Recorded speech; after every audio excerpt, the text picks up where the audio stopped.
Hi friends, welcome to mom's kitchen. ఈరోజు Afghani egg masala curry ఎలా చేయాలో చూద్దాం. దీనికోసం 2 ఆనియన్స్, పచ్చిమిర్చి, వెల్లుల్లి, అల్లం, కాజు, కొత్తిమీర తీసుకున్నాను. ఇప్పుడు ఒక ప్యాన్ పెట్టుకొని అందులో ఆయిల్ వేసుకొని ఆయిల్ హీట్ అయిన తర్వాత మనం ఇందాక కట్ చేసి పెట్టుకున్న ఐటమ్స్ అన్నీ వేసుకొని ఫ్రై చేసుకుందాం. ఇవి చల్లారిన తర్వాత పేస్ట్ చేసుకొని పక్కన పెట్టుకోవాలి. ఇప్పుడు ప్యాన్లో కొద్దిగా ఆయిల్ వేసి ముందుగా ఉడకబెట్టుకున్న ఎగ్స్ వేసుకొని కొద్దిగా కారం, పసుపు, సాల్ట్ వేసుకొని ఫ్రై చేసుకోవాలి. ఎగ్స్ ఫ్రై అయిన తర్వాత తీసి పక్కన పెట్టుకుందాం. మళ్ళీ ఇదే ప్యాన్లో కొద్దిగా ఆయిల్ యాడ్ చేసుకొని ముందుగా చేసి పెట్టుకున్న పేస్ట్ వేసుకొని ఆయిల్ పైకి వచ్చేంత వరకు కలుపుకోవాలి. ఈ పేస్ట్ ఫ్రై అయిన తర్వాత 1 స్పూన్ కారం, 1 స్పూన్ ధనియాల పొడి, కొద్దిగా మిరియాల పొడి,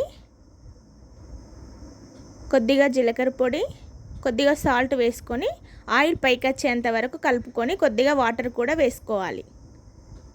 ఇప్పుడు స్టవ్ని లో ఫ్లేమ్లో పెట్టుకొని 1 కప్పు పెరుగును బీట్ చేసుకొని వేసుకొని కలుపుకోవాలి. ఇందులోకి కొద్దిగా కసూరి మెంతి వేసుకొని ముందుగా ఫ్రై చేసి పెట్టుకున్న ఎగ్స్ వేసుకొని ఒక 5 నిమిషాలు ఉడికించుకొని స్టవ్ ఆఫ్ చేసుకుందాం. Afghani shahi egg kurma ready. ఇది చపాతీలోకి, అన్నంలోకి చాలా బాగుంటుంది. ఒకసారి తప్పకుండా ట్రై చేయండి. లైక్, షేర్, సబ్స్క్రైబ్ చేయడం మర్చిపోకండి.